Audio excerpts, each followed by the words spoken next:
Anthony Ellison was 36 years old when he heard his wife laugh at his expense through a cracked bathroom door and understood, with the quiet certainty of a man who had been paying attention for a long time, that the laughter was not new. He was standing in the hallway of their home in the Eastbrook neighborhood, a 4-bedroom house with a wraparound porch that he had painted himself 2 summers ago on a weekend Camille had spent brunching with her friends. He had been heading to wash up before dinner. The bathroom door sat 2 inches open. The laughter came from inside. He paused. Before we jump into today's incredible story, hit the like button and let me know your country in the comments. Let's see who's here. Now let's continue. He was not the kind of man who listened at doors. Anthony Ellison was the kind of man who showed up early, stayed late, and kept his word without needing to be reminded. He had grown up watching his father do the same. A quiet, steady man who measured his worth not in what he said, but in what he built. That blueprint had followed Anthony into everything. His career as a structural engineer. His marriage. The way he made coffee every morning before Camille woke up, so the house smelled warm when she came downstairs. He paused because the laughter was familiar in a way that made his chest do something slow and uncomfortable. Camille's voice came through the gap. She was on the phone. Her voice carried the particular lightness it took on when she was performing for an audience. The version of herself she saved for girls' trips and long lunches. Deja, stop. I'm not saying that. A pause. I'm just saying Anthony is Anthony. He's steady. He's reliable. Another pause, shorter. Okay, fine. Deja said it first, not me. She said I could have aimed higher. More laughter. Bright and effortless. The kind that came from a body that felt no weight at all. Anthony stood in the hallway. His hand was flat against the wall. He did not move toward the door. He did not push it open. He simply stood there and listened to his wife laugh at the ceiling of the word reliable the same way someone laughs at a joke that is only funny because the person it's about is not in the room. He turned around and walked back downstairs. He sat at the kitchen table. The table he had built from reclaimed oak 3 years ago when Camille had shown him a picture from a magazine and said she loved it. He had spent 6 weekends on it. She had mentioned it to exactly one person and then stopped talking about it. He folded his hands on the surface of that table and looked at the grain of the wood. Anthony and Camille Washington had been married for 5 years. They had met at a fundraiser for a youth engineering program, the kind of event where the wine was decent and the speeches ran long. Camille had been standing near the back with a glass in her hand, looking at the ceiling instead of the stage, and Anthony had walked over because a woman bored enough to look at architecture instead of a live speech was either very interesting or very rude. She had turned out to be both, which had made it better. She was a marketing director at a mid-sized firm downtown, sharp in the way people who understood image were sharp, quick with language, careful with presentation. She wore her natural hair in twists that she changed every few weeks, and she had a laugh that filled rooms. On paper and in person, she was the kind of woman people noticed. Anthony had noticed her. He had also noticed the 3 years it took for her to introduce him to her closest friends. He had noticed how she described his job at dinner parties. He works in construction, basically, when the truth was he designed load-bearing systems for buildings that had won regional awards. He had noticed the way she went quiet when her friend Deja was around, as if his presence required a kind of apology she hadn't yet figured out how to phrase. He had filed it away, not ignored. Filed. The same way a man files a hairline crack in a structure. Not dangerous yet. Worth watching. He sat at the oak table and looked at his hands. He thought about the last 5 years. The mortgage he had carried the first 14 months while Camille's firm restructured and her salary stalled. The emergency fund he had kept quietly replenished after she drained it for a destination bachelorette trip she said she couldn't miss. The vacation they were supposed to take last year that he had moved 3 times to accommodate her schedule and eventually stopped rescheduling because she never brought it up again. He thought about what reliable meant. He thought about what it cost. Upstairs, the laughter faded. He heard the bathroom faucet run. He heard her footsteps on the landing. He heard her come down the stairs and into the kitchen, where she looked at him sitting at the table with his hands folded and said, "Dinner ready?" "Not yet," he said. She opened the refrigerator and hummed something under her breath. Anthony looked at the grain of the wood and said nothing. He was already counting. He had always been good at counting. He was an engineer, after all. He knew exactly how much pressure a structure could hold before the foundation stopped being the problem. The thing about a hairline crack is that it does not announce itself. It shows up in a corner, behind a baseboard, underneath the paint, and it grows so slowly that by the time it becomes visible, it has been growing for a very long time. Anthony went back to work the next morning. He was leading a project on the east side of the city, a new mixed-use development on a site that had previously been a failed shopping center. He liked this part of the work, coming into something broken and reading it correctly, figuring out what it needed to stand. His colleague Jerome met him at the site at 7 sharp with 2 coffees and a set of revised load calculations. Jerome was 6 years older than Anthony, the kind of man who could read a room faster than a blueprint. He and Anthony had worked together for 4 years, and in that time Jerome had become the closest thing Anthony had to a brother outside of blood. "You look like a man who did not sleep," Jerome said, handing him the coffee without ceremony. "I slept," Anthony said. "You look like you slept next to something that kept you awake." Anthony took the coffee. He looked at the revised calculations. He found the number that had been adjusted without explanation and circled it with his pen. "Whoever approved this didn't account for the load shift on the east wall," he said. Jerome looked at the circle. "I'll get it corrected." A pause.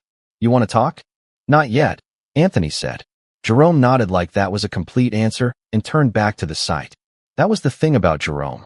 He did not fill silence with noise just to make himself comfortable. Anthony worked through the morning. He checked measurements. He reviewed the subcontractor's framing report. He did the thing he was best at, which was finding the one number in 100 pages that did not belong. His hands stayed busy. His mind stayed quiet. The work had always done that for him, given his thoughts somewhere to settle while he sorted the things he didn't yet have language for.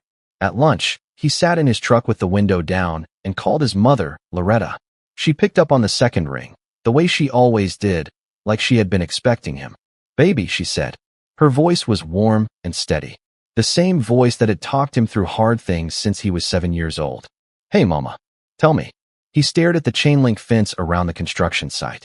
"You ever notice something about someone and then realize you've been noticing it for a long time without admitting it?"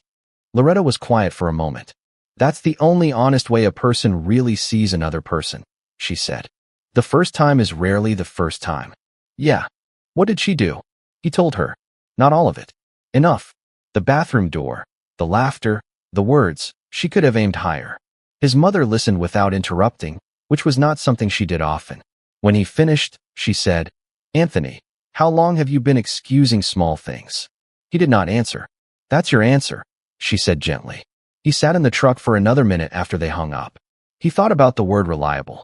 He thought about how it lived in Camille's mouth when she said it. Not like a compliment, like a category, like the word you use for a good appliance or a consistent parking spot. Useful, unglamorous, the kind of thing you stop seeing because it is always just there. He drove back to the site. That evening, he and Camille sat on opposite ends of the couch and watched television. She had her legs tucked under her, scrolling her phone with one hand and reaching into a bowl of popcorn with the other. She laughed at something on the screen. The laugh was different from the one through the bathroom door.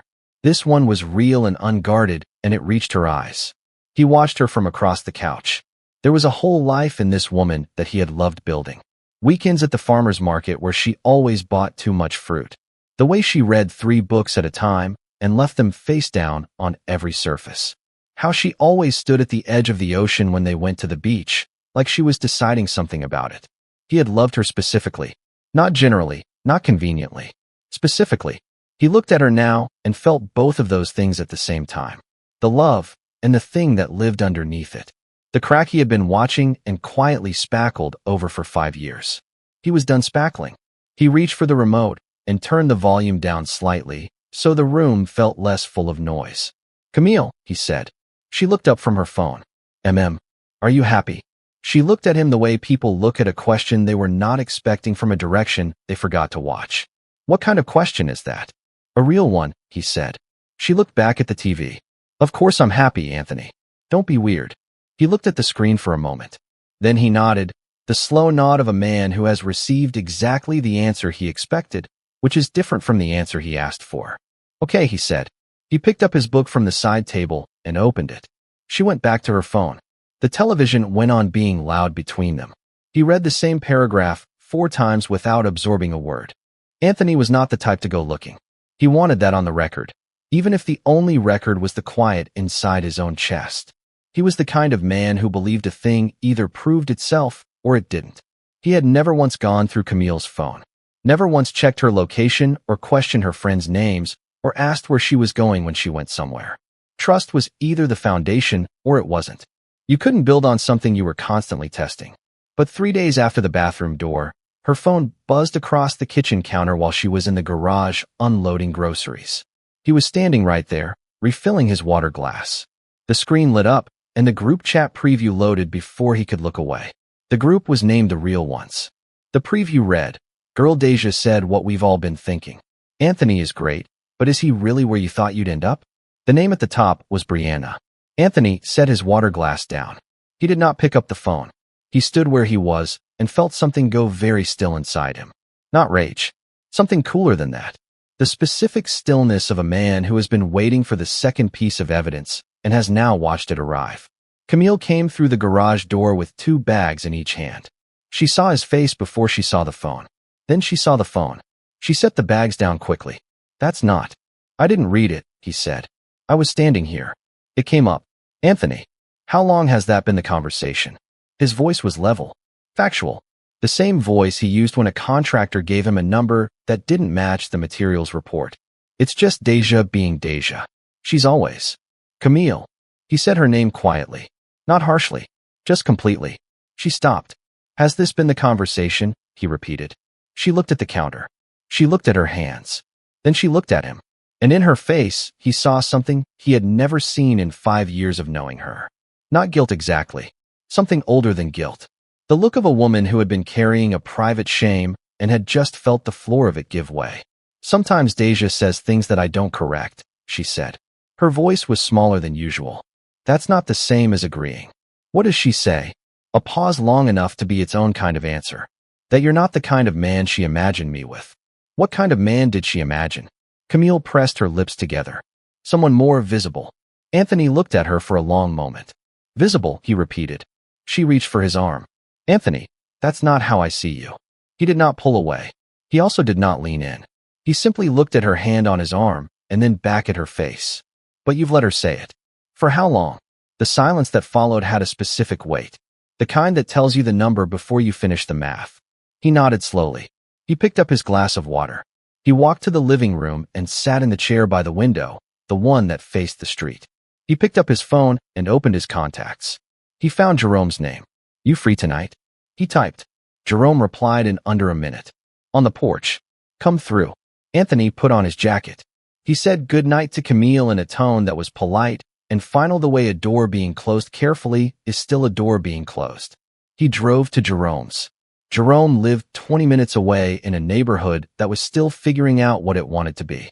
His porch had 2 chairs and a cooler he kept stocked out of habit. He handed Anthony something cold without asking and sat back down in his own chair. For a while, neither of them said anything. The street was quiet. A kid rode a bicycle in wide loops under a streetlight. Somewhere a few houses down, someone was cooking something that smelled like a sundae. 5 years, Anthony said eventually. Of the real thing, or 5 years of something else? Anthony thought about the oak table, the porch he painted, the emergency fund, the vacation that never happened. Both, probably, he said. Which is the part I'm trying to figure out. Jerome was quiet for a moment. You know what I think about when I look at a bad structure? He leaned forward with his elbows on his knees. I think about who signed off on it. Because the problem is never the crack. The crack just shows you where the signature was wrong. Anthony looked at the street. He said nothing. He was already reading the signatures. Anthony was good at building things. He was equally good at understanding how they came apart. He did not spend the next week in anger.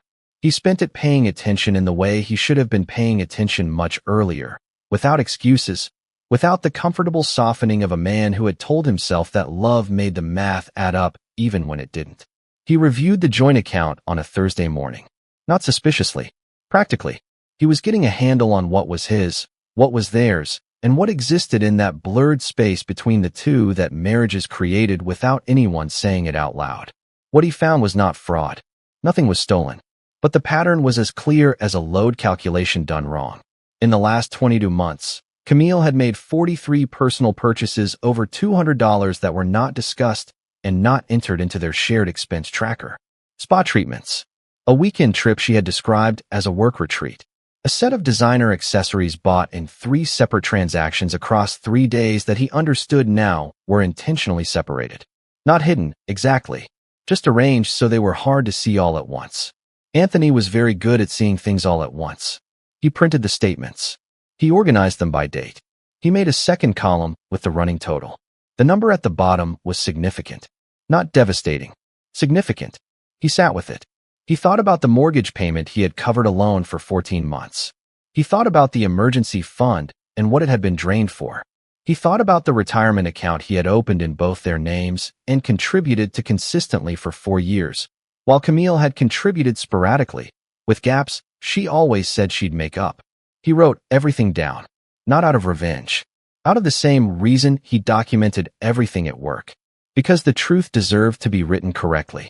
He called his cousin Darnell, who was a financial advisor and had the particular skill of being honest without being cruel. "I'm not calling about anything dramatic," Anthony said. "I just need to understand what's mine, legally and clearly."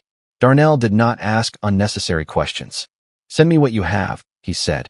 "I'll have something back to you by Friday." Anthony sent the documents. Then he opened a fresh page in the notepad he kept for project notes, and he wrote at the top, in his clean, even handwriting, the word clarity. He had always believed that the opposite of a lie was not a confrontation. It was documentation. You didn't fight a bad number. You showed the correct one, calmly, to the right people, and let the math speak. The math was beginning to speak. He was just starting to listen to all of it. The name Deja Simmons had lived at the edge of Anthony's awareness for 5 years, the way a sound lives at the edge of sleep. Always present, never quite examined. Deja was Camille's oldest friend, the kind of friend who had been present at every major decision of Camille's adult life and had made it clear, in the particular way of very confident women, that her opinion was not optional. She had been at their wedding in the front row of the bride's side, beautiful and unbothered in a gold dress that was 2 shades louder than the bridesmaids. She had given a toast that was technically warm and actually a performance. Anthony had clapped with everyone else and told himself he was being uncharitable. He had not been uncharitable. He found out what Deja knew from a woman named Tasha, who worked in Camille's building and had, over the years, become a careful, quiet presence at the edge of their social circle. Tasha was not a gossip. She was the kind of person who told you a true thing only when she believed you genuinely needed to hear it. She texted Anthony on a Saturday. "Hey, I know this is strange. Can I call you?" He was at the hardware store. He stepped outside. "Yes." She called immediately.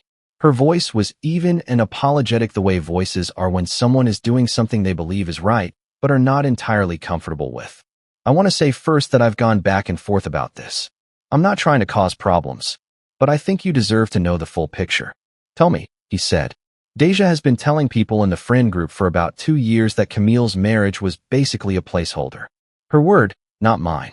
That Camille had potential to do better, but settled because you were safe. Anthony leaned against the wall of the hardware store. "A placeholder," he repeated. "And it wasn't just talk." Tasha continued carefully. "Last year at Kezia's birthday, there was a man. His name is Brandon. He's in finance." Deja introduced them specifically, told Camille he was everything she would have chosen if she hadn't rushed. The street was bright and ordinary around Anthony. A couple walking a dog. A kid on a scooter. Everything exactly as it should be on a Saturday morning. "Did Camille?" "Nothing happened," Tasha said quickly. "I want to be clear about that." But she didn't leave the conversation either. She stayed for 2 hours. And Deja told people afterward that Camille was finally seeing things clearly. Anthony said nothing for a moment. "I'm sorry," Tasha said. "Don't be," he said. "You told me the truth. That's not something to be sorry for." After he hung up, he stood on the sidewalk with the phone in his hand and looked at nothing in particular. He thought about the word placeholder. The deliberate ugliness of it. The ease with which it had apparently been used in rooms he was never in, attached to his name, to his marriage, to 5 years of a life he had built with both hands. He thought about Camille at Kezia's birthday telling him the party was just a girl's thing. He had bought her earrings for the occasion because she'd mentioned admiring them in a store window 2 weeks prior. He had gift-wrapped them and left them on her pillow before she went out. She had worn them. He put the phone in his pocket and went back inside the hardware store. He bought what he had come for. He drove home. He said hello to Camille when he walked in, and she said hello back, and he went to his office and sat at his desk and opened his notepad to the page that said clarity. He wrote Deja's name. He wrote placeholder. He wrote Brandon. He wrote the date of Kezia's birthday. Then he opened a new document on his laptop. He began with the first entry. He was always better with a full case file. Anthony wore his wedding ring every day. He was not a man who forgot it on the nightstand or took it off at the gym. He had picked it out himself, a simple, wide tungsten band with a brushed finish. He had liked how solid it felt, how uncomplicated. He had been wearing it so long that he no longer noticed it. It was just part of the weight of his hand. On a Tuesday evening, 3 weeks after the bathroom door, he came home from the site to find Camille on the living room couch with her friends Brianna and Kezia. Wine glasses on the coffee table, shoes off. The particular ease of women who had been talking without interruption for some time. He said hello. They said hello back, bright and polite the way people are when they've been saying something they're glad you weren't there to hear. He went to the kitchen. He heard their voices drop. He was not trying to listen. He was not standing still at the kitchen door. He was getting water, moving normally, the way a man moves in his own house. He heard his name. He heard still the same. He heard Deja's name come up, though Deja was not there, and whatever Deja had said recently apparently landed well, because Brianna laughed the same laugh from the text message preview. Anthony set his glass on the counter. He stood at the sink and looked at the faucet. He thought about the oak table. He thought about the painted porch. He thought about 14 months of mortgage payments and drained emergency funds and a vacation that lived permanently in the future. He thought about the word placeholder. He looked at his left hand. He reached over with his right hand and slowly, without drama, without a word to anyone, slid the wedding ring off his finger. He set it on the edge of the sink. He looked at it for a moment. A simple tungsten band. Solid. Uncomplicated. He picked it up and put it in his shirt pocket. He poured his water. He walked back toward the living room. He passed through without sitting down. He told Camille he was going to his office to finish some calculations. She looked up at him the way she always did when he said something that didn't require a response. Then her eyes went to his left hand. He watched her face change. It was not a dramatic change. It was small and fast, the kind of change that only someone who knew a face very well would catch. Her eyes went to the hand, found the absence, and then moved back to his face in less than a second. But a second was enough. The math shifted in her expression. Something was suddenly, silently calculating. "Anthony, I'm going to finish the calculations," he said pleasantly, and walked upstairs. He heard the conversation in the living room falter.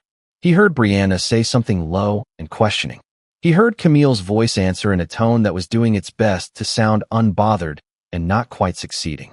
He sat at his desk. He put on his reading glasses. He opened the project file. His phone lit up 11 minutes later. Camille's name. He let it ring. It rang again. He answered on the third call. "What is happening?" Her voice was urgent and hushed, the way it went when she needed to say something she didn't want her guests to hear. "I'm working," he said. "Anthony, your ring. I know where it is." "Why?" "Camille," he said calmly. "Go be with your friends. We can talk when they leave." Silence. "Are you serious right now?" "I am always serious," he said. "That's the thing, right?" He ended the call. He placed the phone face down on the desk and picked up his pencil. He worked for an hour and a half. He heard the guests leave. He heard the front door close. He heard footsteps on the stairs. He took off his reading glasses. Camille stood in the doorway of his office. She had taken her hair down. She was holding her own wine glass, now empty, and looking at him with the expression of a woman who was afraid and trying not to perform it. "Talk to me," she said. Anthony leaned back in his chair and folded his hands on the desk. "Sit down." She came in and sat in the second chair, the one he kept for when Jerome came by to look at plans. She wrapped both hands around the empty wine glass. "I want to ask you something," Anthony said, "and I need you to answer it honestly. Not protectively, not carefully. Honestly." She nodded. "Do you believe you settled?" The wine glass shifted between her palms. She looked at the desk. "No." "Do your friends believe it?" A pause. "Deja does. And you've never corrected her." She pressed her lips together. "I've told her she's wrong." "Have you?" He opened the desk drawer. He took out a printed sheet of paper. Not the financial documents. Not yet. A single page. A summary he had written in his own words. "Because Tasha was at Kezia's birthday." And the picture she described didn't sound like a woman correcting her friend. Camille's chin lifted slightly. Nothing happened with Brandon. I know, he said simply. That's not the part I'm talking about. She looked at him. Staying for 2 hours, he said. Letting Deja run a quiet introduction like it was reasonable. Not telling me any of it. That's the part. She set the wine glass on the edge of his desk. I didn't want to start a fight over something that didn't go anywhere. There's a version of that sentence that's true, he said. But there's also a version where you didn't tell me because some part of you was still considering it. The room was very quiet. I wasn't, she said. Her voice was smaller. Anthony, I promise you I wasn't. He looked at her. He believed her. That was the complicated part. He believed that she had not been planning to leave him. But belief and trust were different measurements, and right now he was checking both. He reached into the drawer again. He placed the financial summary on the desk and slid it toward her. She looked at it.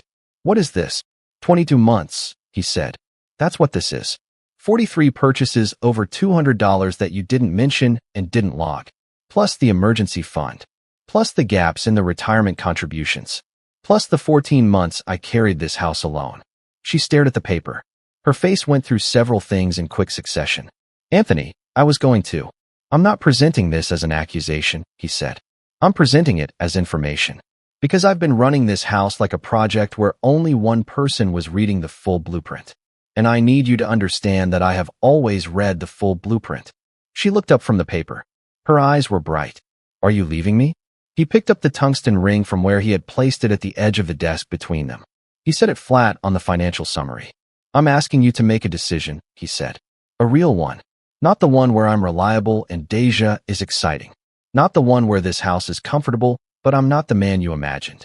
A real decision about whether you're fully in this marriage or maintaining it the same way you maintain a subscription you never cancel but rarely use. She stared at the ring on the paper. A single tear tracked down her cheek. She did not wipe it away. I don't want to lose you, she said. That's not the same thing as choosing me, he said gently. And I need you to understand the difference. Anthony showed up at Jerome's porch on a Wednesday night without warning. Jerome opened the door, looked at his face, and went directly to the cooler. They sat for a while without talking. The night was warm for the season. A few houses down, someone was playing something low and soulful through an open window. She cried, Anthony said. Real tears or convenience tears? Anthony thought about it. I think they were real. That's almost the harder version. Jerome nodded slowly. What are you going to do? I don't know yet. Yes, you do, Jerome said. You're just letting yourself get to it at the right pace. That's different from not knowing. Anthony turned his drink in his hands. The ring was still in his pocket. He could feel the weight of it, specific and small. 5 years, he said. I built something real. You did. And she was in it. I genuinely believe she was in it. Also true, Jerome said. People can be in something real and still carry a version of it in their heads that doesn't honor the truth of what they have. Doesn't make the real thing less real. Makes the person more complicated. Anthony looked at the street. Deja's been running this narrative for 2 years. Placeholder. Could have done better. Introducing her to other men at parties like that's a reasonable thing a friend does. Some friends build their sense of value off your doubt, Jerome said. They need you uncertain so they feel certain. Camille's never seen that. Camille hasn't wanted to see it, Jerome said carefully. Which is different. Anthony sat with that. What would you do, he asked. Jerome leaned back in his chair. I'd make sure the woman I loved understood what she actually had. Not to punish her. Not to prove a point. But because a person who doesn't know the full value of what they're holding is going to keep treating it like something ordinary. A pause. And you are not ordinary, Anthony. You've just been so steady that she stopped feeling the ground under her. Anthony was quiet for a long time. He heard the music from down the block drift and settle. The dinner, he said eventually. Jerome tilted his head. What dinner?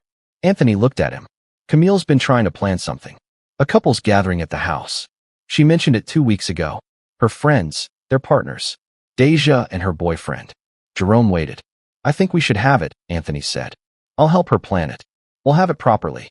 Jerome studied him for a moment. Then, slowly, he smiled. You've already written the whole thing, haven't you? Anthony reached into his shirt pocket. He set the tungsten ring on the armrest of the chair between them. I just want the right people in the room with the right information, he said, at the right time. Jerome looked at the ring. He picked up his drink. When 3 weeks, Anthony said. I have some paperwork to finalize first. The house looked good on a Saturday evening. Camille had spent the week arranging things. Good plates out, fresh flowers on the oak table, candles in the living room that smelled like cedar wood.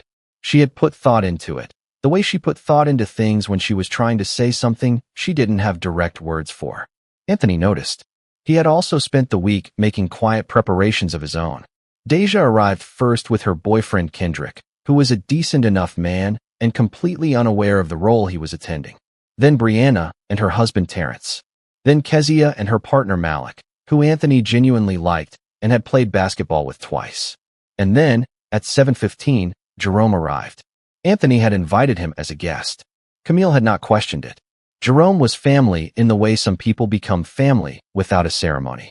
Also present, without any introduction from Anthony, was Tasha, who had been invited by Camille herself 2 days earlier because Camille had been trying to expand the circle. The irony was something only Anthony fully appreciated. They ate.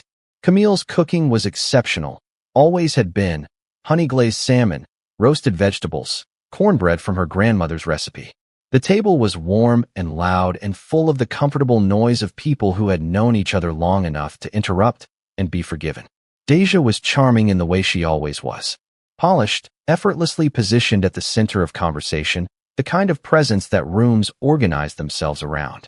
She complimented the food. She complimented the table.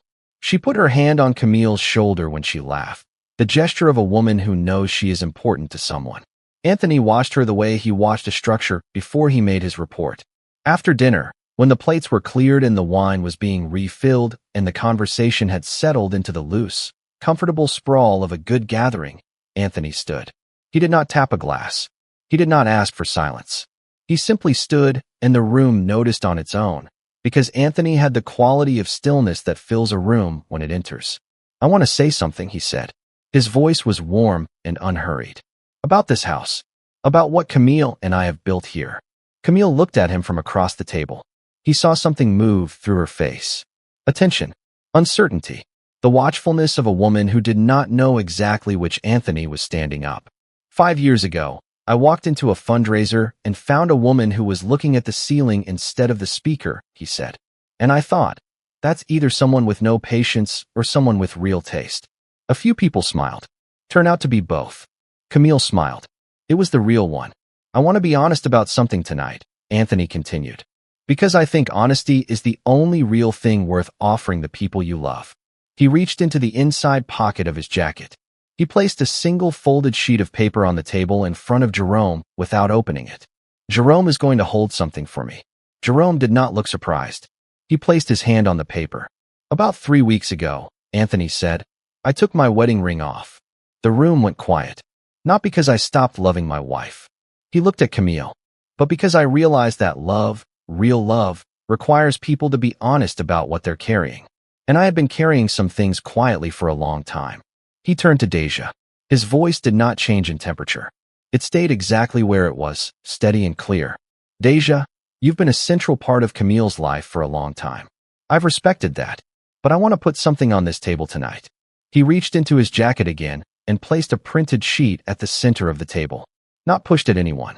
Just placed, visible to whoever looked. For 2 years, the word placeholder has been used in conversations about my marriage. Introduction to another man at a birthday party I wasn't invited to. Conversations about Camille settling. He looked at the table, then at Deja. I'm not angry about it. But I need you to know that I know. And I need everyone here to know what it costs a person to build something real, while someone nearby is quietly telling the person they love that the building isn't worth staying in. Deja's composure held for exactly 3 more seconds. Then Kendrick looked at her. And Brianna looked at the table. And Kezia looked at Malik. And the silence had a specific texture, the kind that comes when a true thing lands in a room full of people who can't claim they didn't hear it. I'm not asking for an apology, Anthony said. I'm asking for honesty. Right here. In front of the people who matter. Deja lifted her chin. Anthony, did you call my marriage a placeholder? The table waited. She looked at Camille. Camille was looking at Anthony, and something in her face had broken open in a way that was not sad. Exactly. It was the opening of something that had been closed for too long. I said some things, Deja said quietly, that I shouldn't have. Thank you, Anthony said simply. He turned to his wife. He reached into his shirt pocket and placed the tungsten ring on the table between them, in the center of the oak wood he had built with his own hands. I made this table, he said quietly, just to her now, though the room could hear. I painted this porch. I held this house when it needed holding. I chose you specifically, and I never once let you wonder whether I meant it. His voice was steady and warm and completely without performance. I need to know if you choose me the same way. Camille reached across the table. She picked up the ring. She held it in her palm. She looked at it for a long moment. Then she looked at him with eyes that were full of something she had not let him see in a long time. Not pride, not performance, not the version of herself she maintained for an audience. Just her, the woman at the back of the room looking at the ceiling. The one who had too much taste to pretend. I choose you, she said. I have always chosen you. I just forgot to say it out loud. She held the ring out to him. He took it. He put it back on his finger. The room exhaled. Jerome unfolded the paper in front of him and turned it around so Anthony could see. It was the financial summary. Jerome had been holding it not as evidence, but as a reminder, the quiet kind, the kind you keep in a drawer and only bring out when you need to remember what clarity costs. Anthony looked at it once. Then he folded it and put it in his pocket. Some things you carry to the table, some things you carry back home. The news about Deja came the way consequential news always comes.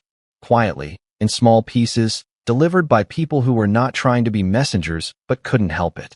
Kezia called Camille 10 days after the dinner to say that Deja had not responded to the group chat since that Saturday, that she had canceled 2 plans without explanation, and that Kendrick, from what his friend had mentioned, was asking his own questions about a man named Brandon and a birthday party introduction that he apparently had not been told about. Camille told Anthony that evening while they were washing dishes, side by side at the sink, the way they had stood hundreds of times before, except that the side-by-side felt different now. More chosen. More deliberate. I don't want to feel glad about it, Camille said. Then don't, Anthony said. It's not yours to manage. She handed him a bowl to dry. She was my best friend. I know. I let her say things I should have corrected. Yes, he said. Not harshly. Just accurately. She was quiet for a moment. I'm sorry, Anthony. She said it the way people say things when they mean them completely. Without cushioning. Without followed-up explanations. Just the words, clean and facing forward. He dried the bowl. He set it on the counter. He turned to look at her fully. I know you are, he said. I believe you. She leaned her head against his shoulder briefly. He let her. The financial conversation happened 2 weeks later, at the oak table, with Darnell on speaker and both of them with notebooks and pens. No accusation. Just the full picture, laid out so both of them could see it. The gaps, the patterns, the places where the blueprint had been read by only one set of eyes. Camille was quiet through most of it. At the end, she said, I want to fix this, and Anthony said, I know. Here's how we start. They started. It was not romantic in the way of movies or songs. It was the romance of 2 people sitting at a handmade table and doing the unglamorous work of choosing each other past the point where it was easy. Budgets reviewed. Accounts restructured. A retirement plan recalibrated with both names actually active in it. Tasha became a more genuine part of their circle. She had told Anthony a hard truth without being asked and without benefit to herself. And Anthony believed that was the definition of someone worth keeping nearby. She came to dinner on a Friday in November and sat at the oak table and ate Camille's cooking and made both of them laugh with a story about her commute. It was uncomplicated and warm and exactly right. Jerome came over on a Sunday with a project he needed a second opinion on. He and Anthony spread drawings across the oak table and argued pleasantly about load distribution for 2 hours while Camille sat in the armchair nearby reading, occasionally looking up to say something that made them both stop and think. At one point, Jerome looked across the table at Anthony and said, without ceremony, "You good?" Anthony looked around the room. The table he had built. The woman in the chair. The afternoon light coming through the window at an angle that made ordinary things look exactly as valuable as they were. "Yeah," he said. "I'm good." The promotion arrived on a Thursday morning, delivered by email, confirmed by a call from his director an hour later. Senior Principal Engineer. The kind of title that came with a new office, a team of 12, and a salary that would have made 22-year-old Anthony sit down and take a breath. He read the email twice. He called Loretta first. She picked up on the second ring, same as always. Baby. Hey, Mama. He could hear her smile before he said the next word. It happened. She made a sound that was pure and joyful and completely unbothered by composure. He held the phone away from his ear and laughed. He called Jerome next. Jerome said, obviously. And then, dinner's on you, then. And Anthony said, obviously. He told Camille that evening. She was standing in the kitchen when he came in, doing something with a recipe on her phone. He stood in the doorway for a moment, just looking at her, the way you look at something you almost lost the right to see every day. Hey, she said, looking up. I got the promotion, he said. She set her phone down. She crossed the kitchen in 4 steps and put both arms around him, her face against his neck, holding on the way people hold on when they mean it from somewhere below words. He held her back. Senior principal, he said quietly into her hair. She pulled back just far enough to look at him.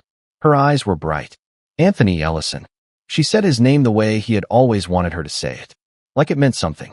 Like it was specifically, deliberately, irreplaceably his. Yeah, he said. She kissed him. He kissed her back.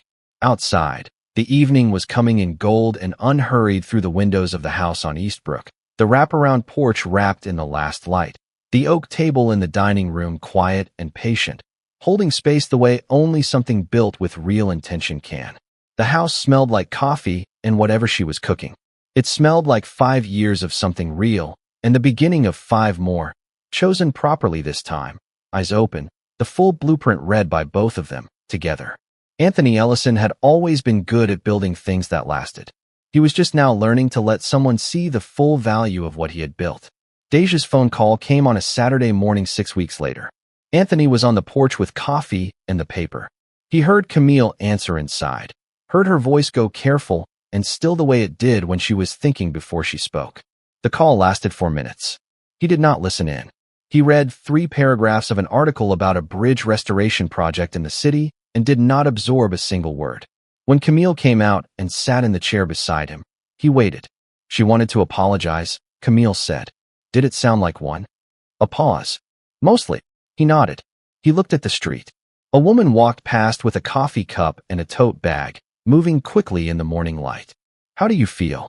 Camille looked at her hands. Like I spent a long time letting someone else tell me the story of my own life. She looked up at the street. I'm glad I figured out it was mine to tell. Anthony looked at her. She looked at him. Between them, the morning sat clean and open, the kind that didn't ask anything yet. The kind that just offered itself. He reached over and put his hand over hers on the armrest. She turned her hand and held it. The coffee was still warm. The street was still quiet. The porch he had painted one summer stretched around them, solid and unhurried, proof of nothing except that some things are built to hold. And some men are exactly worth keeping. Thank you for being part of this amazing community. If you enjoyed today's story, like this video, subscribe, and share it with a friend who loves great stories. See you next time.